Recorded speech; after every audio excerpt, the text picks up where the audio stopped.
Welcome to Spiritually Raw. We expose and explore controversial truths, myths, and theories surrounding the spirit world. Guests include QAnon experts, investigators, debunkers, and skeptics of the supernatural, unexplained, and flat-out unimaginable. Content discussed on this show is not necessarily the opinion of the cast of Spiritually Raw, and topics quite often are for mature audiences only. This show is not intended to replace any medical, financial, or legal advice and is for entertainment purposes only. So sit back, relax, and enjoy the ride. Hello, everybody. How are you? And welcome to Spiritually Raw. Thank you so much for your energy exchange with us today. We hope you woke to the most miracle morning and are also having the most fortunate day today. I also want to remind you, too, we're about to bring on a great guest, Lori Ladd, which we're going to share with you information about her in just a second.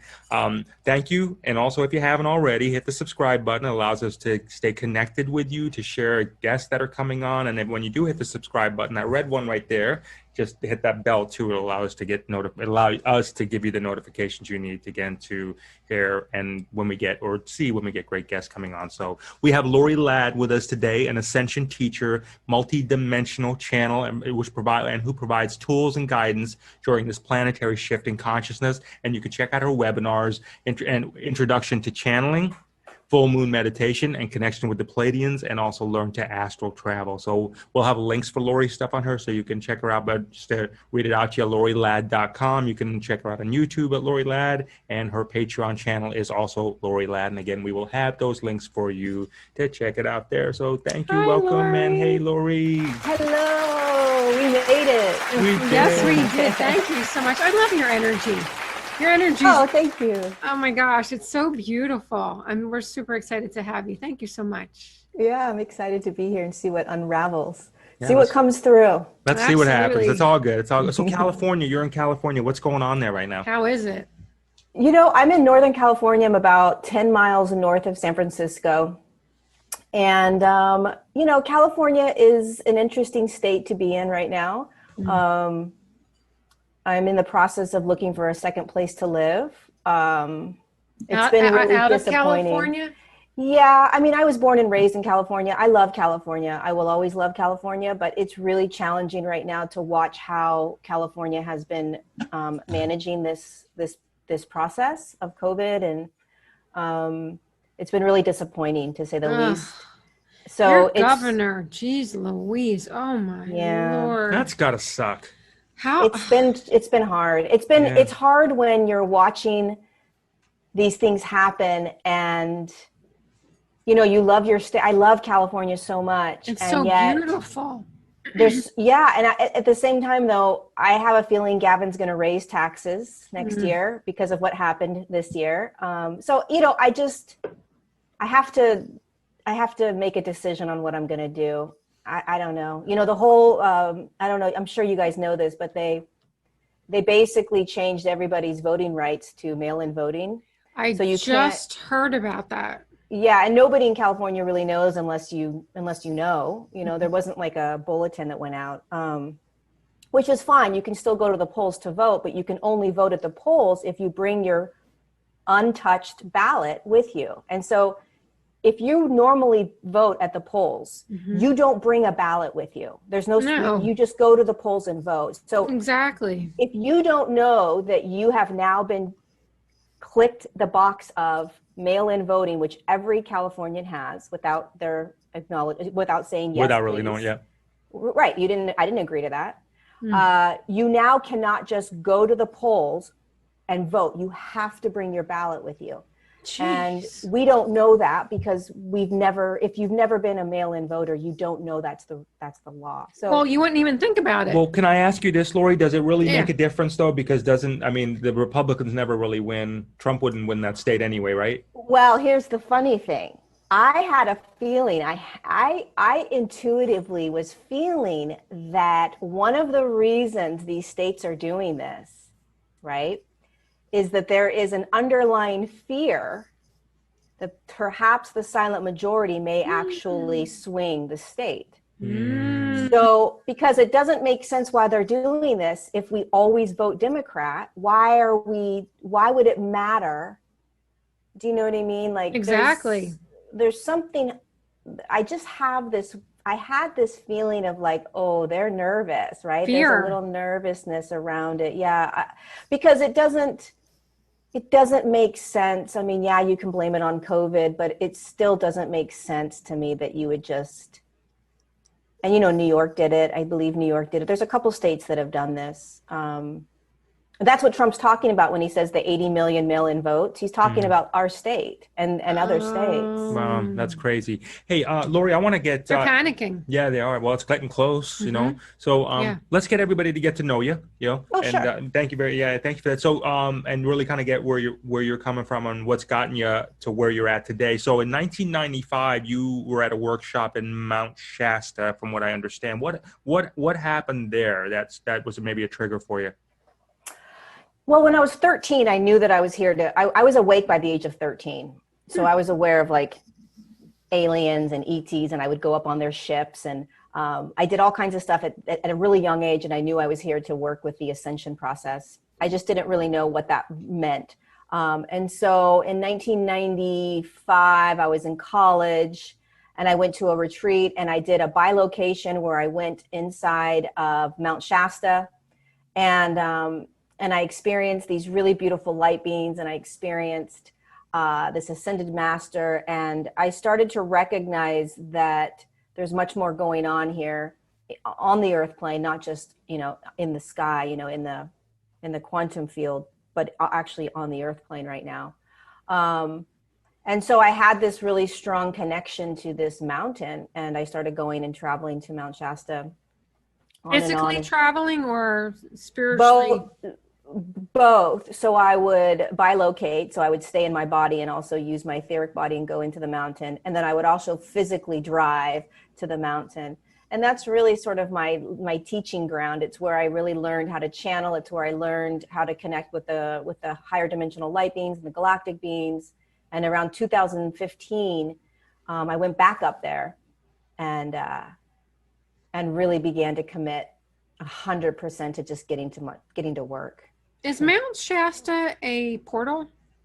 Yeah, it's a powerful portal. It holds really high frequency. It holds the 5th dimensional frequency. So if you go there, you can really tap into what it will feel like when we're really grounded into that 5D frequency all the time.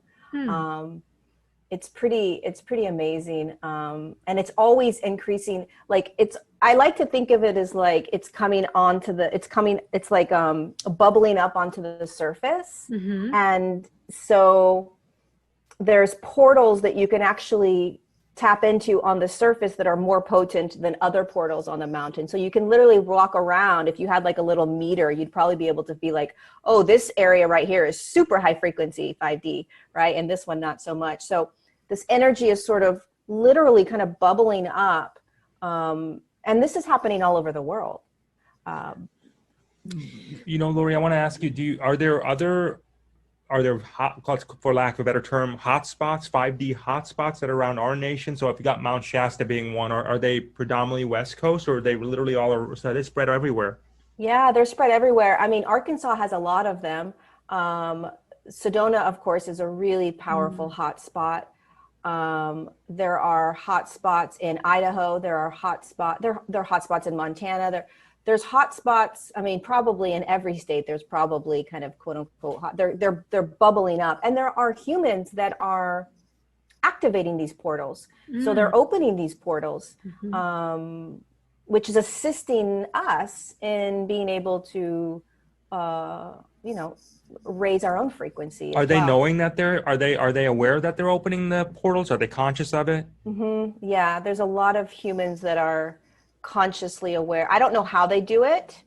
I've been shown kind of how the human can do it, but I've never done it, and I don't really know the details of how they do it. But there's a lot of humans that have been doing that. Yeah. Do you think does Mount Shasta have anything to do with the energy and the vortexes in California, because it's like so extreme?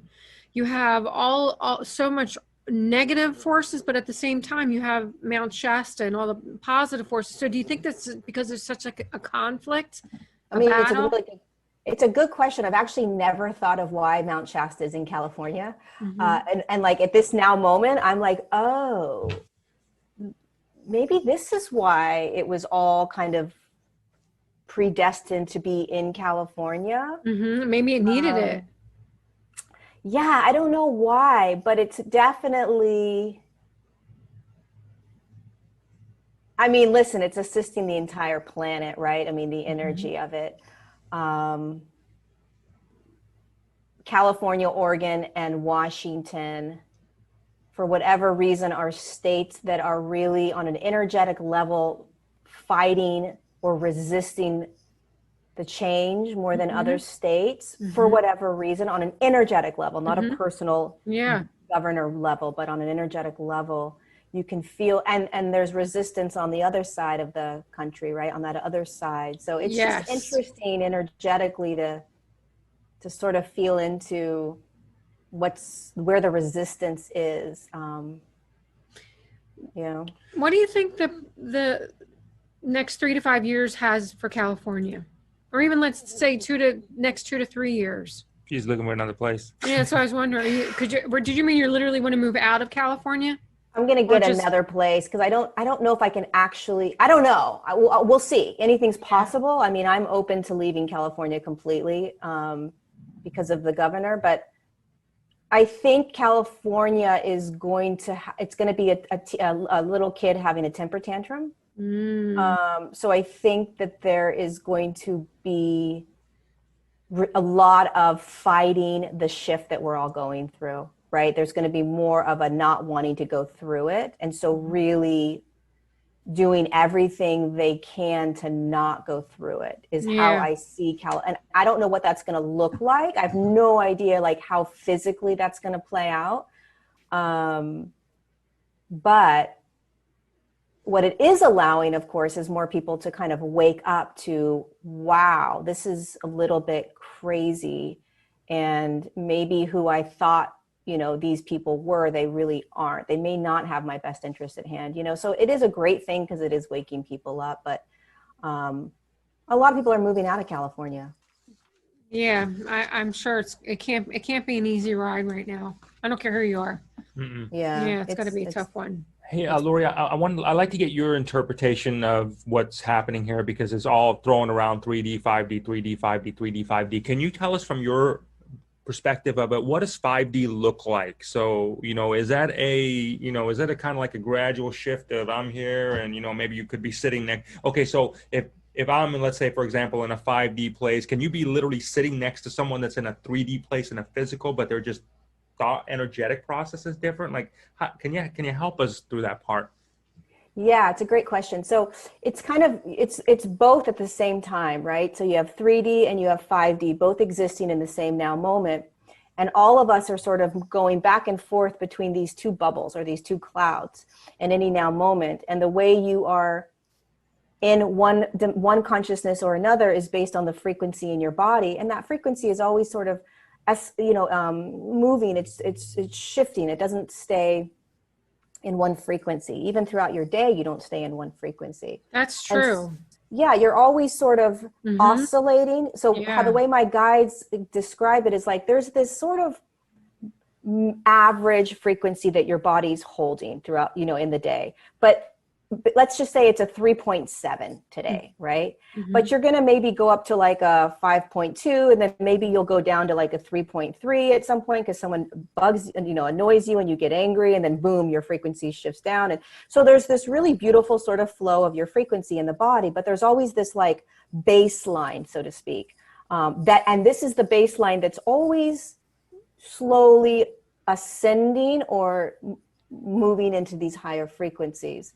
And so if you think about somebody that's, let's just say, not consciously ascending or not consciously aware that there's frequencies in the body and that the planet is evolving into higher states of consciousness and humanity is, let's just say they're just being the human. And then you are kind of awake and you're aware of what's going on. You can feel energy in your body.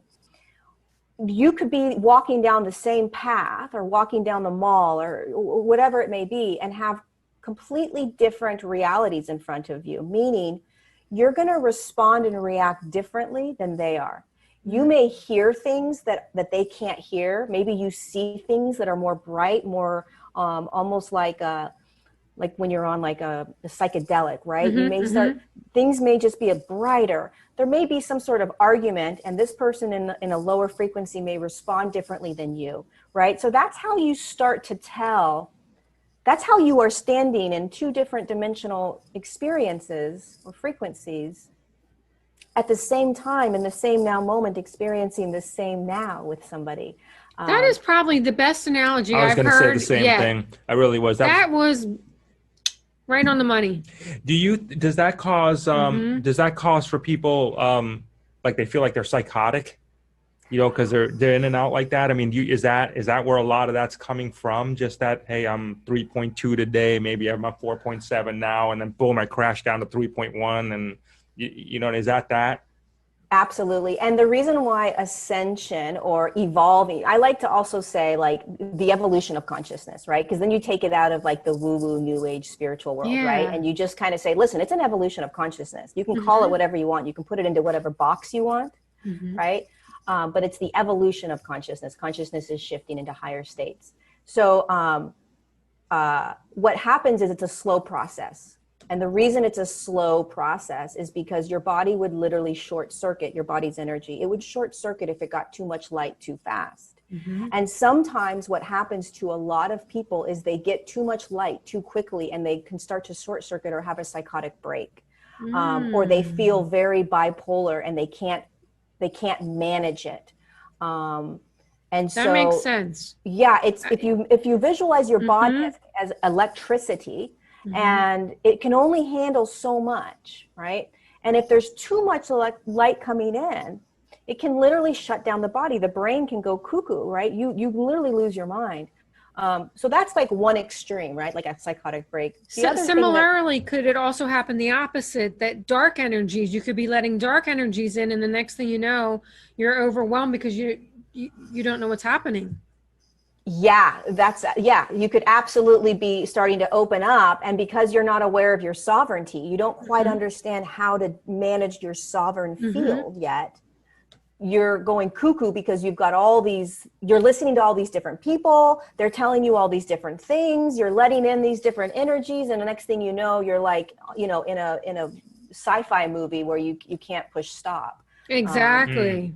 You know, and it's like you don't have control yet over it. That's why discernment is really, really important when you start really opening yourself up to this quantum space, because in the quantum, everything is available, every energy, every frequency, every dimension, everything.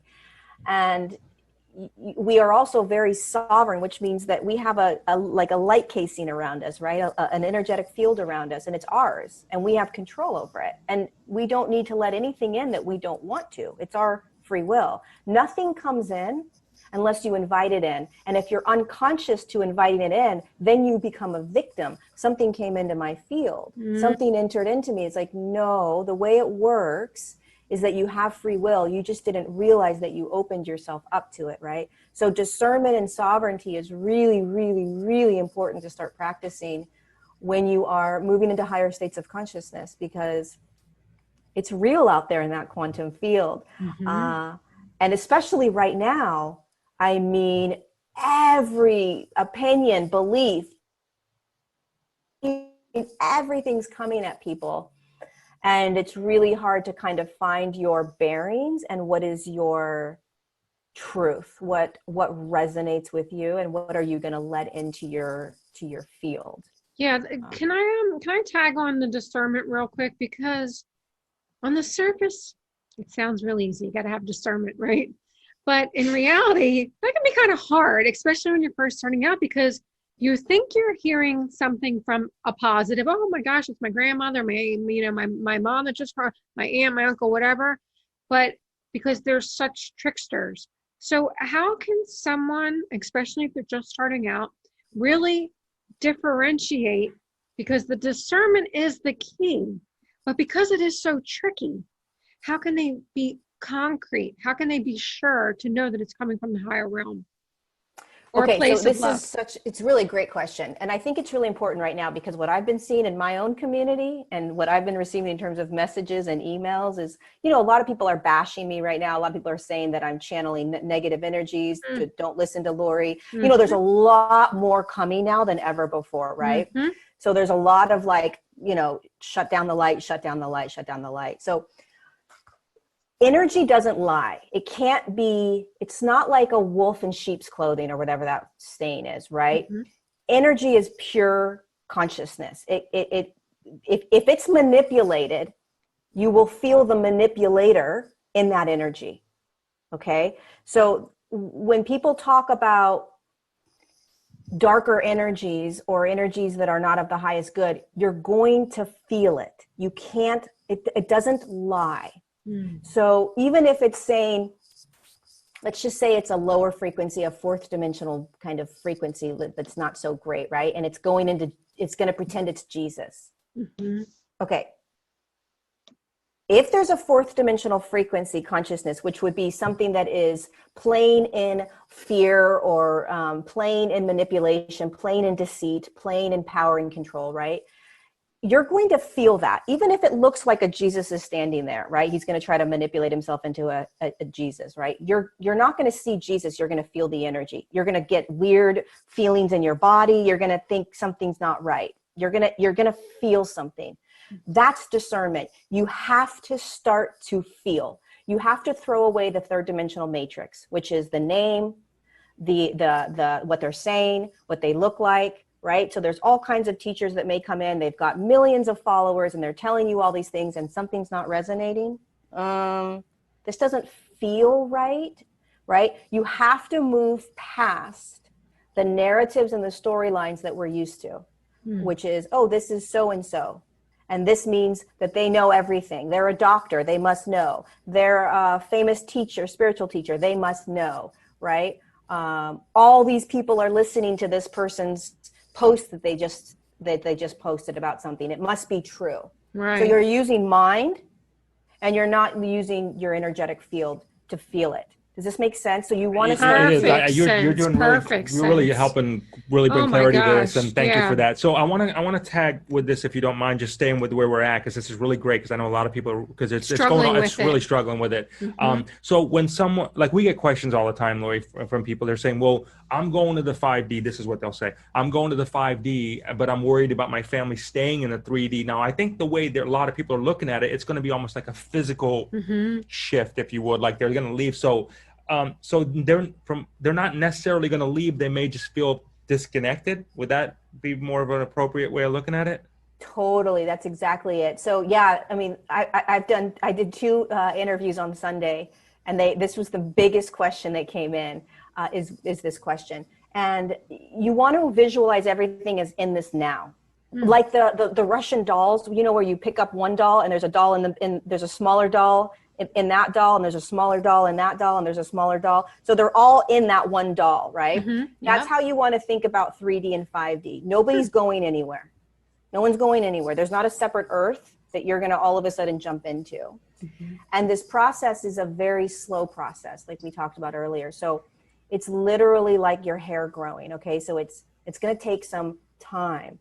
And so when you start shifting, you're going to feel, just like you said, Jay, disconnecting. You're going to feel not resonating. You're going to feel like, oh my God. And that's uncomfortable in and of itself, where all of a sudden you're like, I don't want to be around my family anymore. That's right. Right? I don't want to be around I don't want to hear their shit anymore. Yeah, I don't want to be around my best friend anymore. You're like, okay, that's draining me. Yeah. Yeah. So those are the things that start to happen, right? And because it's a slow process, these individuals that may or may not be awakening right now are going to have time to awaken. They may do it in 5 years, they may do it in 10 years, or they may choose to never do it and they live out their life and they pass. But eventually what's going to happen, 40 years, 50 years, is that visualize the 3D as a ball right now that's the size of a basketball, and 5D, the ball is in a ball the size of a ping pong ball, that tiny ping pong.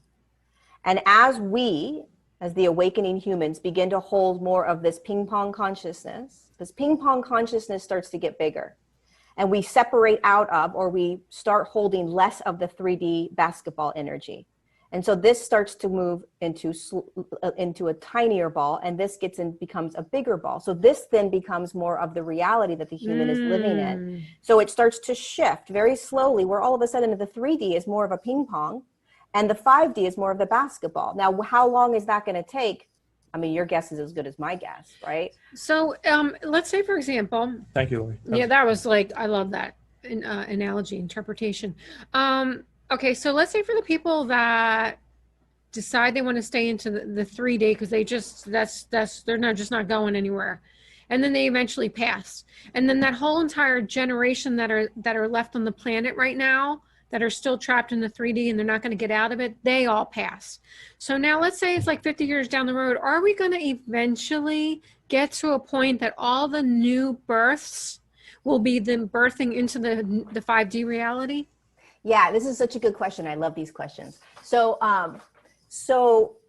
there's always going to be a 3. So this is really hard to conceptualize right now because there's only one Earth plane. Right. And so it's really hard to try to understand, even for myself, it's really hard to conceptualize that there will be an actual 5D kind of Earth plane that's basically the majority of what we are experiencing.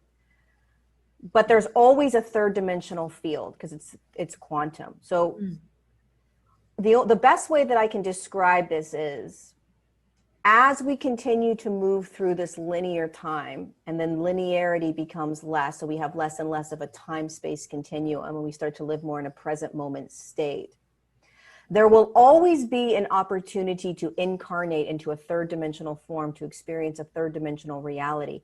But it will be almost, it will almost not be, it won't make sense to a lot of beings that are coming in. It's almost like, as time goes on, as it becomes 60 years, 70 years, 80 years, right? Mm-hmm. It won't, when the option is a 5D experience or a 5D body and a 3D body, which will eventually be an option, from a higher perspective, okay, so out of the third dimensional mind, okay, from a higher perspective, the way that this evolution is going, it really wouldn't make a lot of sense for a lot of beings to jump back down into the third dimensional body. Mm-hmm. There's not much happening. There's not much going on. It's shifted, right? So, yeah. But this is over a long time, right? Yeah. So if you think about like a now moment right now, okay, there are the bodies that humans have the ability to move in, that higher dimensional consciousnesses have the ability to incarnate into now are different in terms of frequency than the bodies that you and I incarnated into 40, 50 years ago. The human body is now holding more light. And so the consciousness that's dropping in has the ability, if they choose, to pull in more of their light when they drop into the body. So everything's different and everything's continuing to be different through the incarnation process, if that makes sense. Definitely. Are we going to get to the point in our lifetime that, let's say, for example, we break a bone, we break something major like a femur, right? A major bone in the body. Are we going to be able to telepathically or mentally heal our own bones? Yes, 1000%. Yeah. Cool. So, it'll be like the octopus that gets, or its arm gets cut off and then it eventually regenerates. Yeah. The body knows how. The body is a very, very, especially as you're holding higher states of consciousness, mm-hmm. the body knows how to heal itself, and there isn't disease and aging the way that we are experiencing it now. And in fact, as you continue to start holding higher states of consciousness, you will start to become, you will hold more of a youth energy in your body. That's definitely true. Yeah. Mm-hmm. It just starts to kind of happen. It starts to, when you hold more light. You feel lighter and you feel younger, more vibrant. And any sort of ailments will eventually begin to literally dissolve by that light, except if your thoughts and your beliefs are more powerful, than the thought and belief that your body will heal and that the light can heal it, then your thought and belief is going to dictate that reality. So it will override what the body's capable of doing.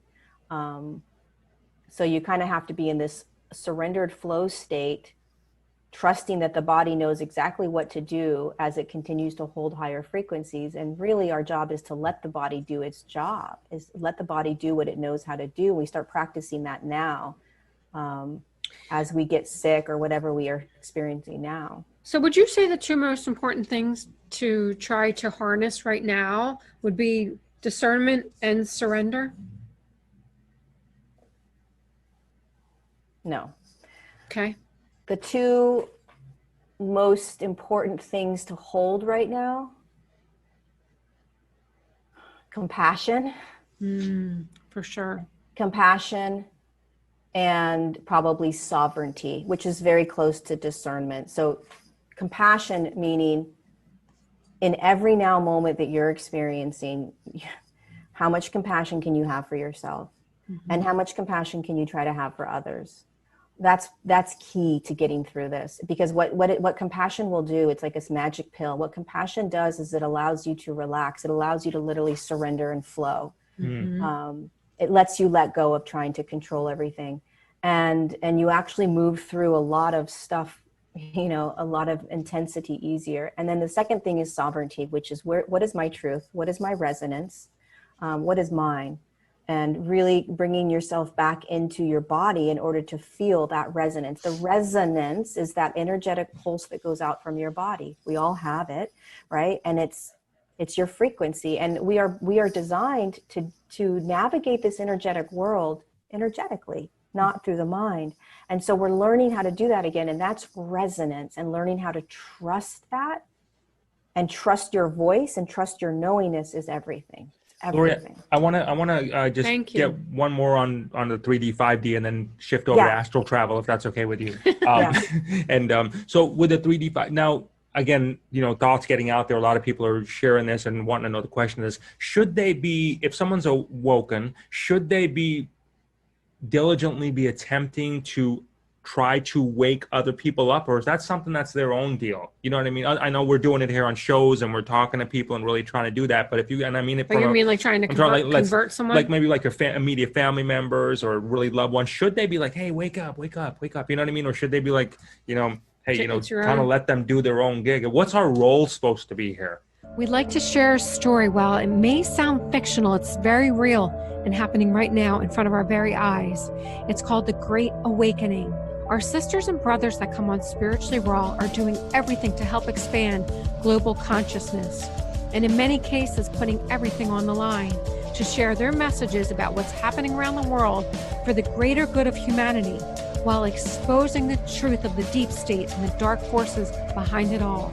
In 2017, a mysterious anonymous entity on the internet started posting on the 4chan messaging board. He claimed to be a patriot with the highest level security clearance, and he called himself Q.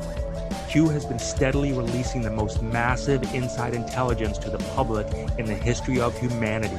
Q has predicted the deaths of powerful politicians, Hollywood celebrities, and the elite. We are living in the most unbelievable times. Some may even say biblical, scary for many and yet exhilarating for others. Together we are taking part in getting everyone acclimated to the Great Awakening process and the exciting new discoveries that lie ahead. The sad part is many of our amazing guests are being heavily censored, socially shamed, and outright banned on many platforms for exposing the truth and piercing the veil. By becoming a viewer, you bring your powerful energy towards this global movement of other truth seekers. If you're resonating with our show, please let us know by hitting the like button, sharing, subscribing, turn on the notification, and leave some comments. We would also like to invite you to become a patron and connect with a global movement of others in search of the truth and receive members-only exclusive content in our private Facebook community. Patreon serves as a means to support Spiritually Raw's mission to wake up as many people worldwide and help them on their path to spiritual freedom, enlightenment, and global peace. Go to Patreon.com/Spiritually Raw to join our private community now. Together, we will turn the universal key to global harmony and create a unified world. And remember, tune in often, tell all your friends, and most importantly, may all your dreams come true. Thanks, and God bless Patriots worldwide.